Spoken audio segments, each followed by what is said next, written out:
다음은 발달 심리학의 연구 영역입니다. 운동 발달, 지각 발달, 인지 발달, 정서 발달, 도덕성 발달, 사회성 발달로 이루어지는데요. 지각 발달이란 인간이 어떻게 감각기관을 이용해 정보를 습득하는지, 또 어떻게 감각기관을 통해 받은 정보를 통합하는지를 알아보는 것입니다. 예를 들면 영어의 시력은 성인의 40분의 1이지만 만 6세가 되면 성인과 같은 시력이 됩니다. 운동 발달은 인간이 살아가면서 필요한 움직임과 신체 통제 능력의 발달을 알아보는 것인데요. 예를 들면 영아는 걷지 못하고 숟가락 사용도 못하지만 유아는 걷고 숟가락 사용을 할 수 있습니다. 인지 발달은 과학, 수학, 단어 등의 정보들을 이해하고 그 정보를 이용하는 능력의 변화와 관련이 있습니다. 도덕성 발달은 가치관의 형성이나 옳고 그른 행동의 판단 혹은 친사회적 행동 발달과 연관이 있습니다. 예를 들면 남의 물건을 빼앗거나 시험 도중 부정행위를 하면 안 된다는 것을 점차 깨닫는 것이죠. 사회성 발달은 여러 사람과 어떻게 상호작용하고 관계를 맺어가는지에 초점을 두고 있습니다. 정서 발달은 정서 표현, 정서 이해, 그리고 정서 조절과 관련이 있는데요. 자신의 정서를 표현하고 조절하거나 상대방의 정서를 이해하지 못하면 공감 능력에 문제가 생기게 되며 범죄가 증가하거나 정신건강에 문제가 생길 수 있습니다. 그렇다면 앞에서 봤던 부분의 어떤 발달을 연구하기 위해서는 여러 가지 과학적인 근거가 될 수 있는 데이터가 있어야 되는데요. 그렇다면 이러한 데이터를 수집하기 위해서 어떠한 방법으로 연구가 진행이 될까요? 우선 관찰을 통해 가설을 설정하게 되는데요. 가설이란 무엇일까요? 가설이란 검증이 가능한 이론적 예측으로 자연현상이나 사물을 관찰하여 의문이 생겼을 때 그것에 대해 잠정적인 결론을 내리는 것을 말합니다.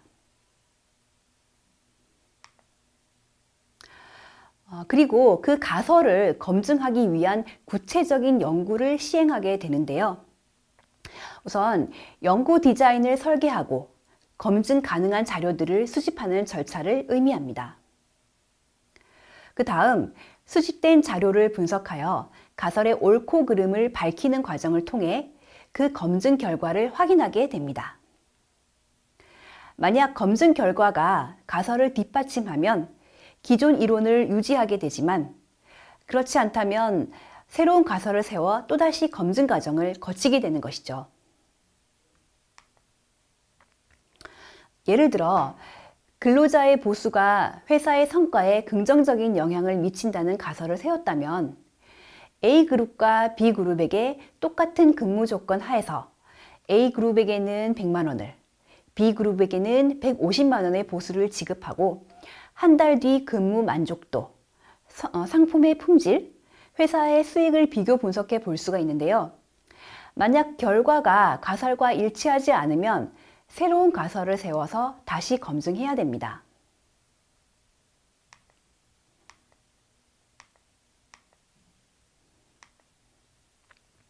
위와 같은 과학적인 방법을 통해 인간의 발달을 연구할 수가 있는데요. 연구 결과가 가설을 뒷받침하더라도 다른 연구자가 다른 참여자를 대상으로 같은 방법으로 실험을 진행하여 결과를 검증할 필요가 있습니다. 이를 반복 검증이라고 합니다. 자료 수집 방법에는 관찰법, 면접법, 질문지법, 사례 연구 등이 있습니다. 우선 관찰법에 대해서 알아보겠습니다. 관찰법이란 조사 대상에게 질문하지 않고 면접본 관찰에 따라 필요한 정보를 얻는 조사 방법으로 자료를 수집하는 데 가장 간단한 방법입니다. 관찰법에는 자연관찰법과 실험실 관찰법, 참여관찰법이 있는데 자연관찰법은 어떠한 개입 없이 일상생활 그대로를 기록하는 것을 뜻합니다. 이 방법의 장점은 자료 수집이 직접적으로 이루어지기 때문에 응답자의 기억에 의지할 필요가 없습니다. 또한 사람들은 자기가 연구되어지고 있다는 사실을 모르기 때문에 의도적으로 행동하지 않습니다. 자연관찰법의 단점은 사건이 일어날 때까지 기다려야 한다는 점과 상황을 통제할 수 없기 때문에 원인과 결과 관계에 대해 알 수 없다는 점, 그리고 관찰자의 편향에 따라 관찰이 왜곡될 수 있다는 점이 단점으로 가지고 있습니다. 다음은 실험실 관찰법입니다. 실험실 관찰법은 실험자가 원하는 대로 환경을 만들어 놓고 참여자의 행동을 관찰하는 것으로서 일상적인 상황에서 자주 발생하지 않는 행동을 연구하고자 할 때 적합한 방법입니다. 이 실험실 관찰법의 장점은 상황을 동일하게 제시함으로써 연구에 참여한 사람들의 행동에 미치는 요인과 사람들의 개인차, 변인들 간의 인과관계를 볼 수 있다는 것이죠. 반면에 단점은 참여자가 실험자가 원하는 결과를 예측하여 그에 맞게 행동을 바꿀 수가 있고요. 인위적으로 만들어진 상황이기 때문에 일반화하기가 어렵다는 점입니다. 다음은 참여관찰법입니다. 참여관찰법은 관찰자가 연구 대상의 환경에 직접 참여하여 대상을 관찰하고 기록하는 것입니다. 이 방법의 장점은 현장에서 생생한 자료를 파악할 수가 있습니다. 그리고 언어적 의사소통이 어려운 사람들에게도 수집이 가능합니다. 그러나 사건이 일어날 때까지 기다려야 하므로 비용이 많이 든다는 점과 연구자의 주관 개입이 될 확률이 높다는 점이 단점으로 적용이 됩니다. 다음은 면접법입니다. 면접법은 연구 대상자와 1:1 면담 형식으로 연구 목적에 부합하는 내용의 질문을 하여 응답을 받는 방법입니다. 최근에는 전화를 통해서도 많이 이루어지기도 합니다. 면접법에는 구조화된 면접법, 비구조화된 면접법, 반구조화된 면접법이 있는데요. 우선 구조화된 면접법은 모든 참여자들에게 동일한 질문을 동일한 순서로 물어보는 방법입니다. 이 방법의 장점은 참여자들의 대답을 비교할 수가 있다는 점이고요. 단점은 정해진 질문 외에는 할 수 없다는 점입니다. 다음은 비구조화된 면접입니다. 비구조화된 면접은 사전에 만든 질문 문항 없이 면접관이 자신의 머릿속에 있는 질문을 참여자에게 하여 면접을 진행하는 방법입니다. 이 방법의 장점은 참여자의 생각을 깊이 다양하게 할 수 있다는 점이고요. 단점은 전문 면접관이 필요하고 면접 시간, 분석 시간 등이 많이 들기 때문에 비경제적이라는 점입니다.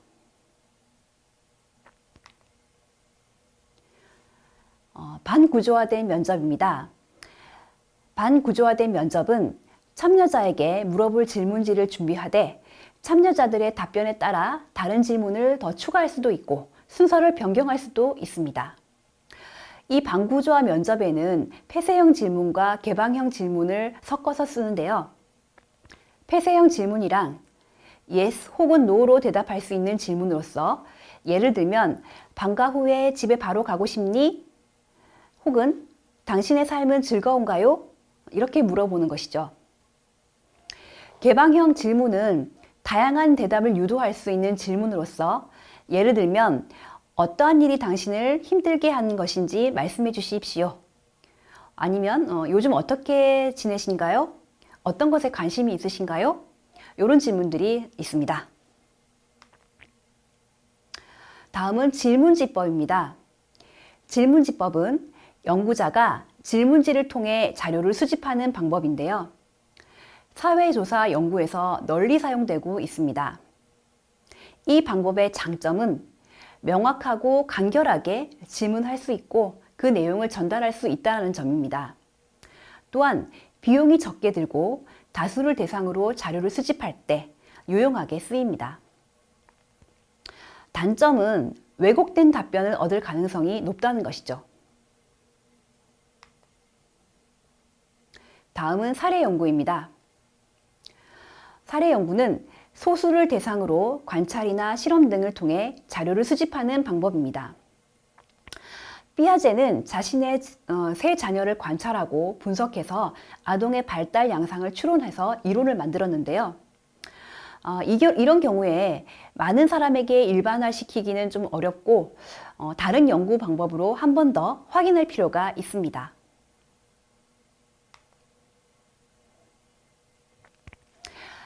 다른 연구 분야에서와 같이 발달 심리학에서의 연구 설계 유형은 크게 상관 설계와 실험 설계로 나타날 수 있습니다.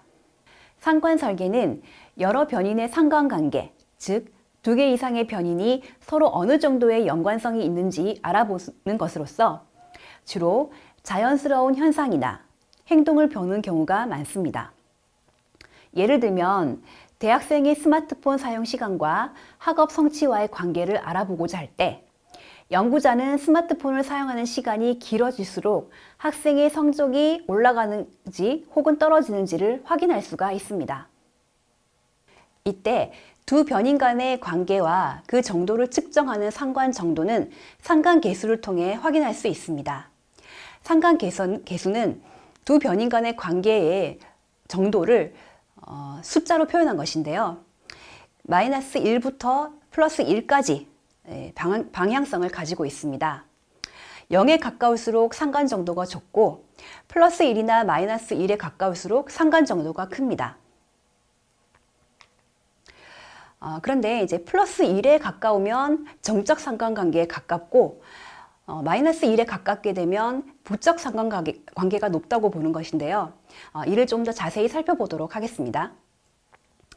부적 상관관계는 하나의 변수가 증가할 때 다른 변수는 감소하는 것으로서 어떤 변수가 마이너스 1에 가까울수록 다른 변수는 플러스 1에 가까워지는 것을 얘기합니다.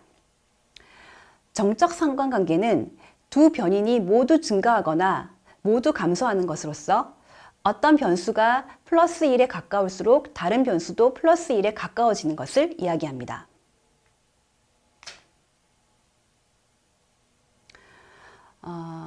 즉, 스마트폰을 많이 사용할수록 학업 성적이 낮아진다는 사실은 확인할 수 있지만 학생이 스마트폰을 사용을 많이 해서 학업 성적이 떨어지는 것인지 성적이 낮은 학생이 스마트폰을 많이 사용하는 것인지 그것도 아니면 다른 이유가 있는지 이것을 단정 지을 수 없다는 점이 한계가 되겠습니다.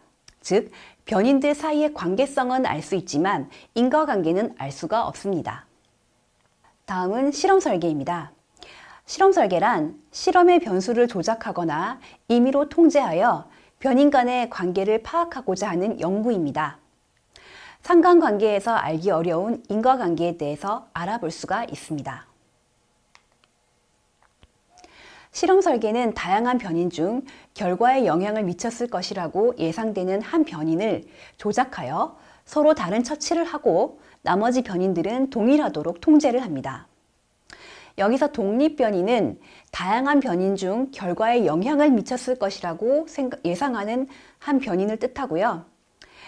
종속변인은 조작된 독립변인에 의해 영향을 받는 변인을 뜻합니다.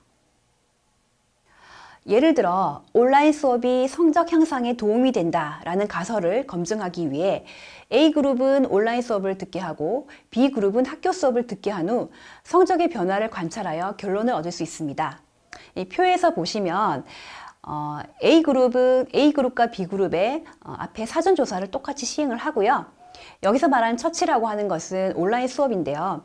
A그룹은 온라인 수업을 듣게 하고 B그룹은 일반적인 수업을 듣게 하는 것이죠. 그 다음에 사전조사와 똑같은 사후조사를 하는 것입니다. 여기서 사전조사, 사후조사는 성적의 변화를 뜻하는 것이겠죠. 여기서 독립변인과 종속변인을 한번 찾아볼까요? 독립변인은 어떤 변인일까요? 온라인 수업입니다. 그죠? 조작된 변인이기 때문이죠. 그러면 종속변인은 어떤 것일까요? 바로 성적입니다. 왜냐하면 온라인 수업에 의해 달라질 수 있는 것이기 때문이죠. 실험 연구는 인위적으로 조작된 환경에서의 연구이기 때문에 실제 상황이나 환경에서도 똑같이 적용된다고 확신할 수는 없다는 단점이 있습니다. 생태학적인 타당도를 높이기 위해 실험실이 아닌 학교나 가정, 직장 같은 곳에서 실험을 진행할 수가 있습니다. 이것을 바로 현장 실험이라고 합니다. 즉, 늘 생활하던 일상에서 연구를 진행하는 것이죠. 이 외에도 실험 설계가 불가능하거나 윤리적인 이유로 실험이 불가능한 경우에는 자연 실험을 하게 됩니다. 자연 실험은 자연적으로 일어나는 일을 독립변인으로 하는 것인데요. 예를 들면 어린 시절 부모와의 이별과 성인이 되었을 때의 사회 적응력을 알아보고 싶다면 아동을 강제로 부모와 헤어지게 할 수는 없기 때문에 어린 시절 부모와 이별한 경험이 있는 사람들을 찾아서 현재의 적응력을 알아보는 것입니다.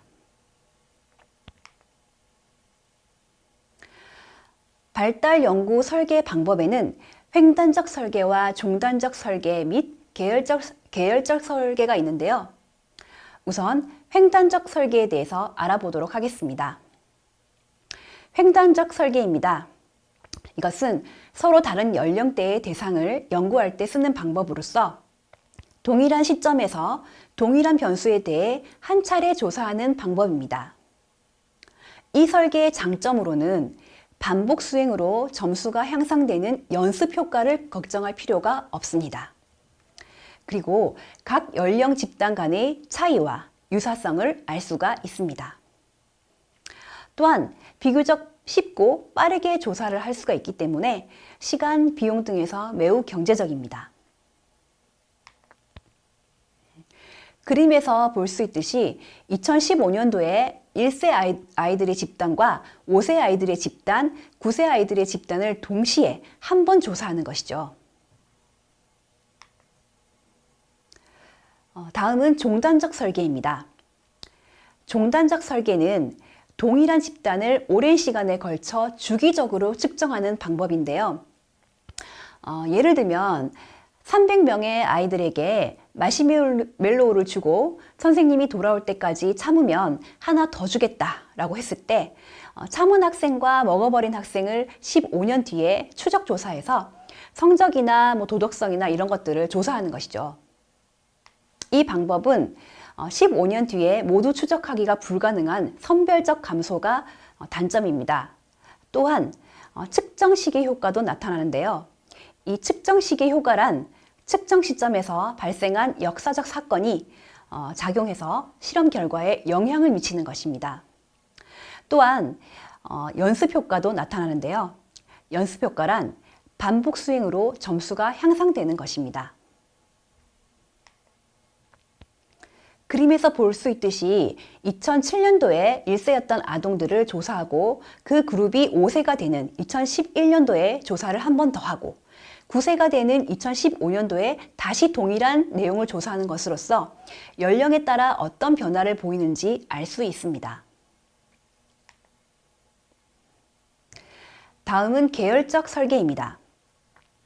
계열적 설계는 순차적 설계라고도 하며 횡단적 설계와 종단적 설계의 단점을 보완하고 장점은 모두 취하고자 고안된 연구 방법입니다.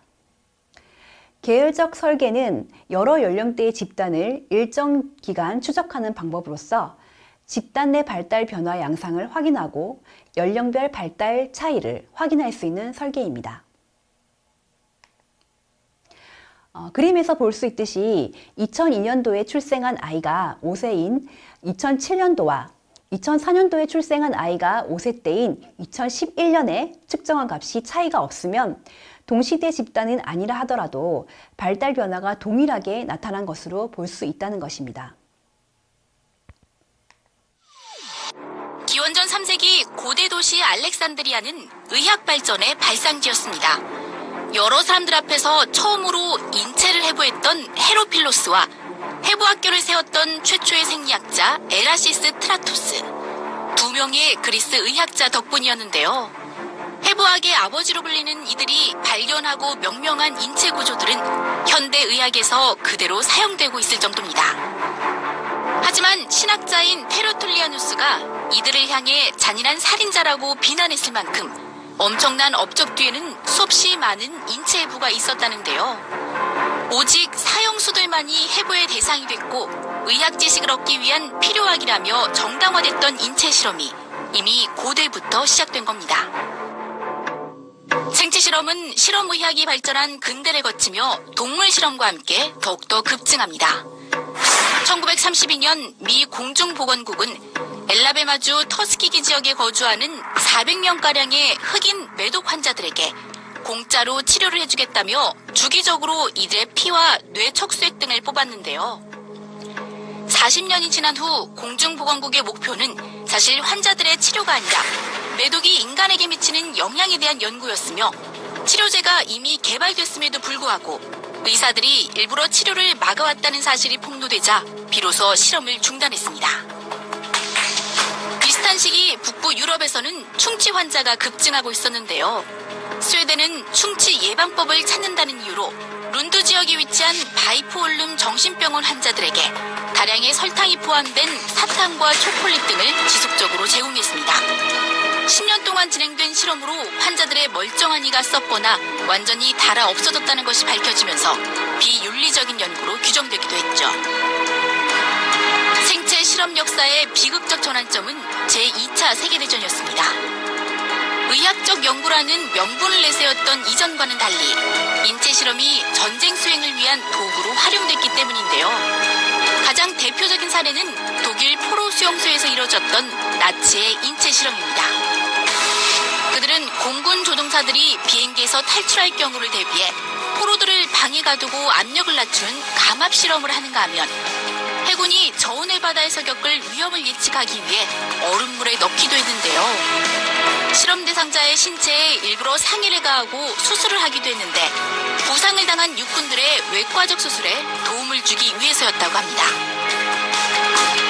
세균전 부대로 알려진 일본의 731 부대의 생체 실험은 더 잔인합니다. 1936년부터 1943년까지 최소 3천여 명의 포로들이 일명 마루타로 불리며 세균전을 대비한 일본의 생물학 무기 연구에 희생됐는데요. 살아있는 사람에게 탄저균이나 패스트균을 살포하고 사람을 표적으로 무기의 성능을 시험하는 등 끔찍한 생체 실험들이 자행됐습니다.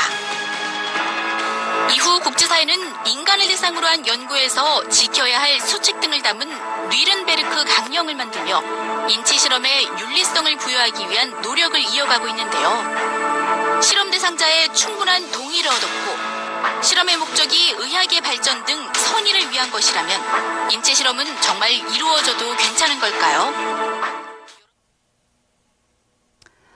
다음은 발달 연구의 윤리입니다. 인간을 대상으로 연구를 하는 학문에 있어 윤리적, 법적 기준이 없다면 어떤 일이 생기게 될까요?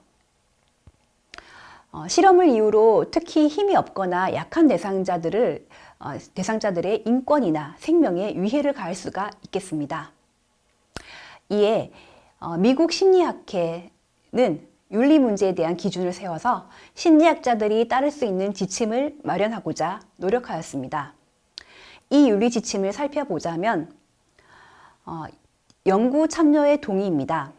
이것은 참여자의 사전 동의서가 필요하다는 것입니다. 다음은 해악으로부터의 보호입니다. 이것은 참여자의 신체적, 심리적 해악으로부터 보호받을 권리를 존중하는 것입니다. 또한 참여자의 사생활 보호와 비밀 보장을 해야 된다는 것이고요. 또한 연구의 목적과 방법, 결과를 솔직하게 말하는 속임 보고 결과에 대한 지식이 있습니다. 이러한 윤리의식이 싹트기 이전에는 인간을 대상으로 직접 실험을 하였던 경우가 허다하였는데요.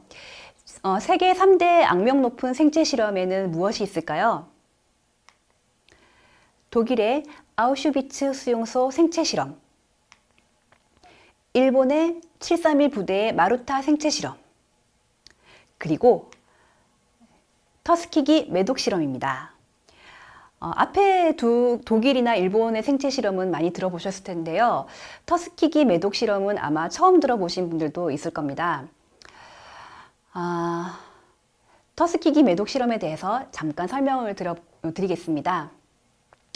1932년부터 1972년까지 미국 공중보건국에서 매독 치료를 하지 않고 방관한 상태로 놓아두면 어떻게 되는지를 궁금해서 시작된 연구입니다.